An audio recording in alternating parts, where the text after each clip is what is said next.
Assalamualaikum warahmatullahi wabarakatuh. Perkenalkan, kami dari kelompok 8 yang beranggotakan 2 orang, yaitu Fitri Vinota dan Novi Wijayanti dari Program Studi Pendidikan Ekonomi kelas C2 semester 2 Universitas Nurul Huda. Baiklah, di sini kami akan menjelaskan mengenai sejarah pemikiran ekonomi guna memenuhi salah satu tugas mata kuliah sejarah perekonomian. Di sini yang pertama ada masa praklasik yang terbagi ke dalam 4 subbagian, yaitu zaman Yunani kuno, zaman skolastik, zaman merkantilisme, dan zaman fisiokratis. Pada zaman Yunani kuno yang masih mencerminkan pola pikir tradisi kaum ningrat, para tokoh ekonomi seperti Plato, Aristoteles, dan Xenophon sependapat bahwa pertanian adalah dasar kesejahteraan. Mereka juga menolak pinjaman dengan bunga. Nah, di sini Aristoteles juga melakukan pembahasan mengenai ekonomi sebagai bagian dari ilmu filsafat, yaitu filsafat moral. Selanjutnya adalah zaman skolastik, pemikiran ekonomi yang dipengaruhi dengan ajaran gereja, di mana menentang pinjaman dengan bunga serta adanya perhatian mengenai keadilan dan pendidikan yang diserahkan pada tokoh gereja sehingga disebut dengan zaman skolastik. Nah, di sini masih sama dengan zaman Yunani kuno. Kaum skolastik masih memfokuskan perhatiannya pada konsep keadilan. Asumsi ekonomi pada masa itu menyangkut tentang moralitas, sehingga masyarakat menganggap bahwa kekayaan materi itu perlu. Karena menurut mereka, tanpa materi, orang-orang tidak mampu menghidupi dirinya sendiri apalagi untuk menolong orang lain. Yang ketiga adalah zaman merkantilisme atau perdagangan. Perdagangan dengan negara lain dianggap bisa memajukan negaranya. Pada abad ke-16, paham ini dianut oleh negara Eropa seperti Spanyol, Inggris, Prancis, dan Belanda. Pada era merkantilisme, terjadi kemajuan yang sangat pesat dalam perekonomian dan literatur. Pada era ini, perdagangan internasional dianggap sebagai sumber utama kekayaan negara yang berupa surplus. Uang dari surplus tersebut merupakan sumber kekuasaan. Dan yang keempat adalah zaman fisiokratis. Pada masa ini mereka sudah berpikir tentang kekuasaan, yang mana cara berpikir mereka sudah berwujud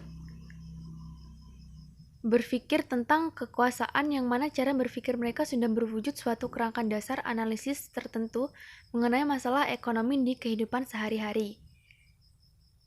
Nah, pada zaman ini kaum fisiokrat menganggap bahwa sumber kekayaan terdapat pada sumber daya alam, bukan perdagangan internasional. Jadi, kaum fisiokrat percaya bahwa Tuhan telah menciptakan alam dengan sebaik-baiknya, sehingga diperlukan sebuah keselarasan dan keharmonisan antara alam dan perilaku manusia dalam memenuhi kebutuhan hidup tanpa harus ada campur tangan dari pemerintah. Selanjutnya yang kedua, setelah masa pra-klasik adalah pemikiran ekonomi kaum klasik.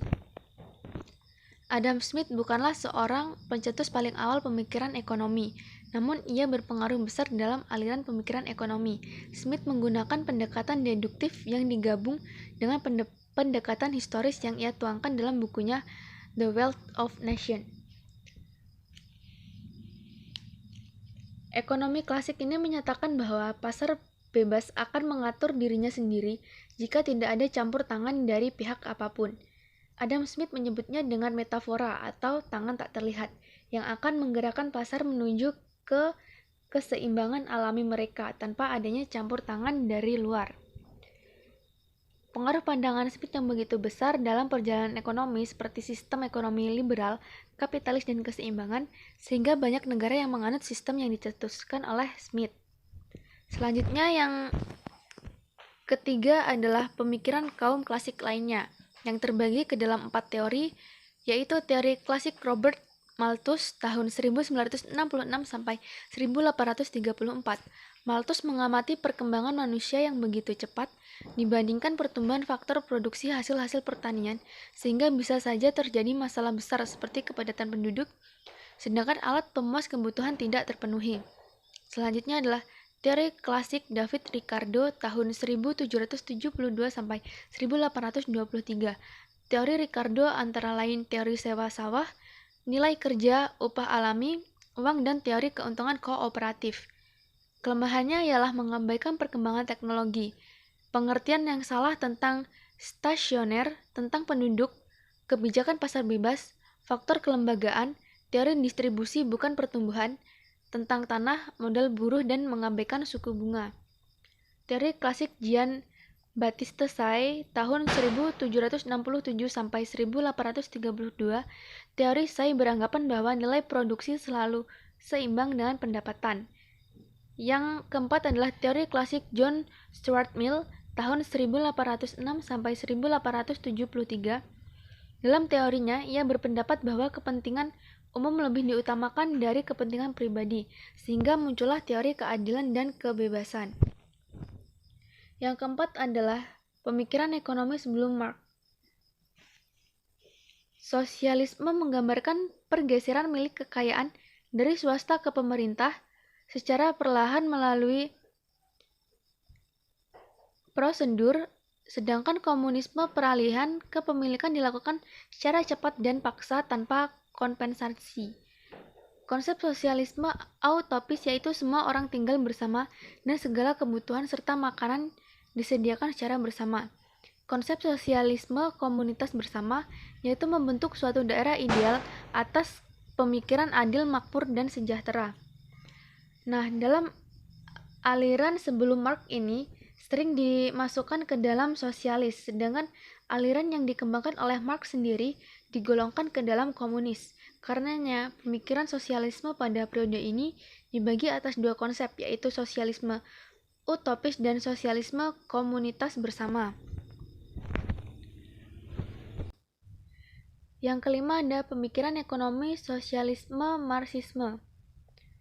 Marx mengemukakan teori pertentangan kelas, teori surplus value, dan penindasan buruh yang menyimpulkan bahwa masyarakat kelas bawah selalu ditindas dengan masyarakat kelas atas. Pada era ekonomi sosialisme Marxisme ini, para penganut ekonomi Marxisme menganggap teori ekonomi Marx adalah dasar kerangka analitis yang sangat baik dan alternatif untuk ekonomi neoklasik yang lebih konvensional. Selanjutnya yang keenam adalah pembaruan terhadap Marxisme.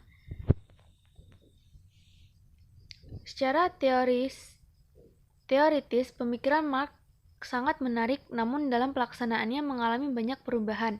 Salah satunya kesalahan Marx dalam ramalan kejatuhan imperialisme.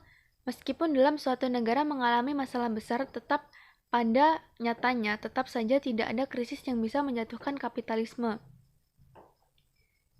Dan banyak juga pemikiran Marx dalam aliran sosialisme yang dianggap tidak benar dan tidak adanya kenyataan, hanya satu yang mendekati benar, yaitu tentang revisionis. Jadi di sini latar belakang pembaruan terhadap Marxisme didorong oleh kritikan yang diberikan tokoh-tokoh Marxis terhadap kapitalis.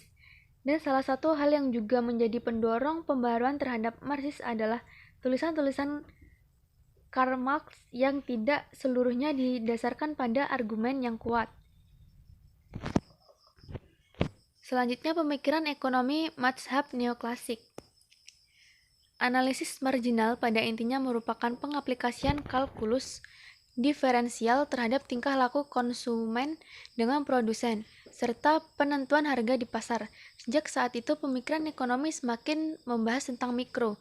Penerapan kalkulus dalam pengembangan teori mereka dikembangkan oleh pakar ekonomi Australia, dan pandangan mereka dari beberapa buku ajar yang dimasukkan dalam aliran tersendiri yang disebut dengan mazhab Austria. Langkah lebih maju yang disumbangkan kaum neoklasik adalah analisis tentang teori keseimbangan umum oleh Walras, pendiri mazhab Lausanne. Marshall dianggap sangat berjasa dalam memperbarui asas pandangan ekonomi yang dikemukakan kaum klasik dan neoklasik sebelumnya. Di sini pemikiran ekonomi neoklasik muncul dari banyaknya kelemahan dari pemikiran radikalisme dan konservatisme.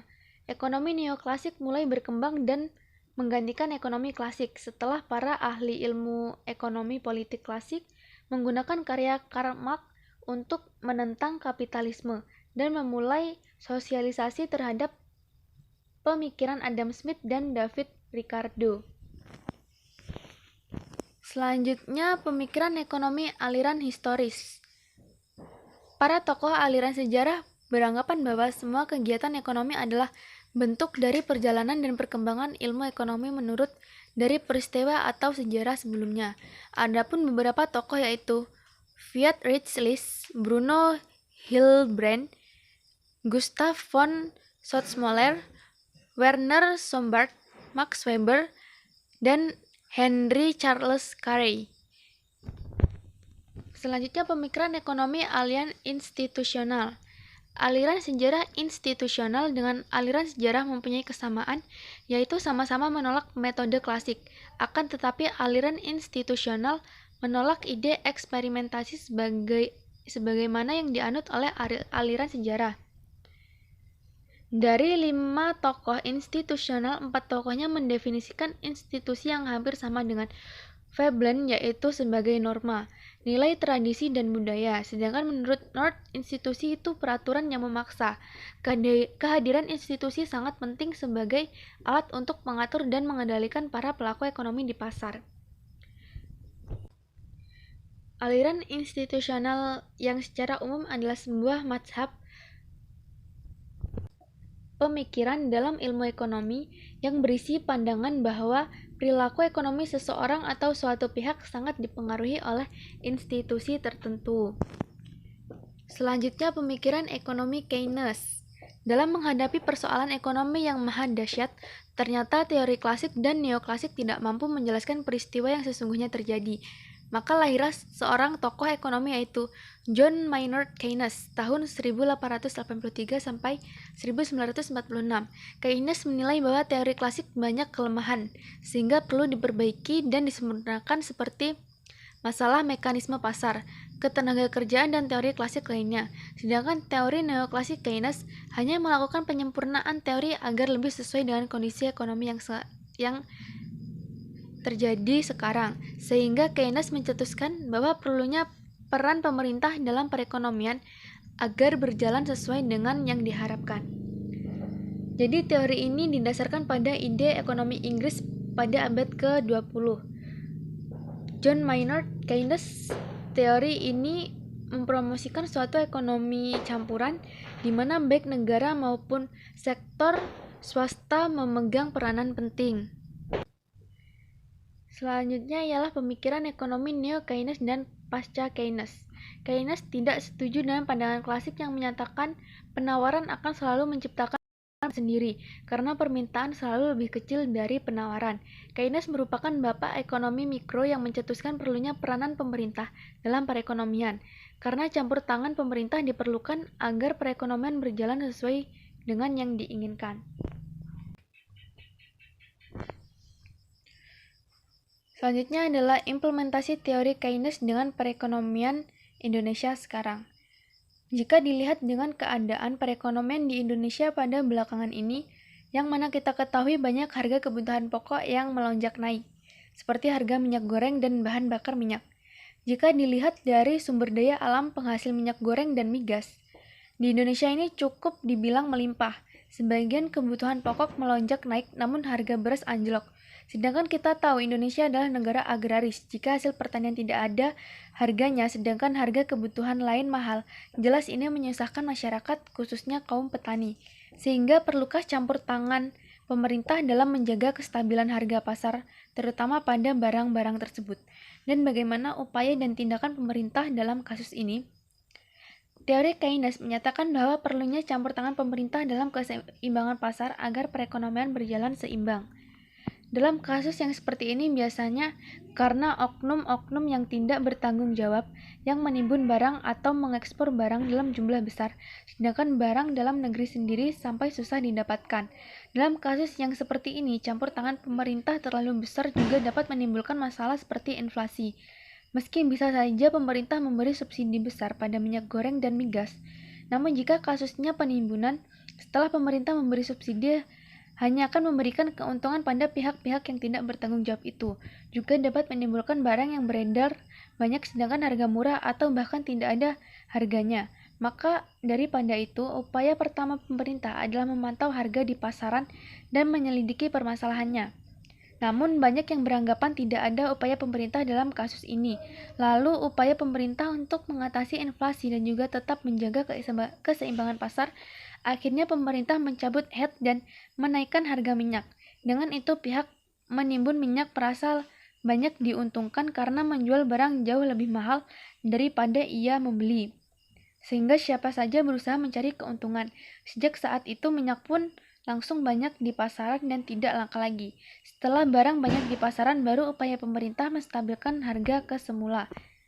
Jadi di sini dapat disimpulkan, teori Keynes dengan masalah perekonomian Indonesia pada saat ini sangat berkaitan, yang mana pemerintah dianggap perlu dapat menjaga keseimbangan dan kestabilan perekonomian itu memang diperlukan. Sekian penjelasan yang dapat kami sampaikan. Saya akhiri, wassalamualaikum warahmatullahi wabarakatuh.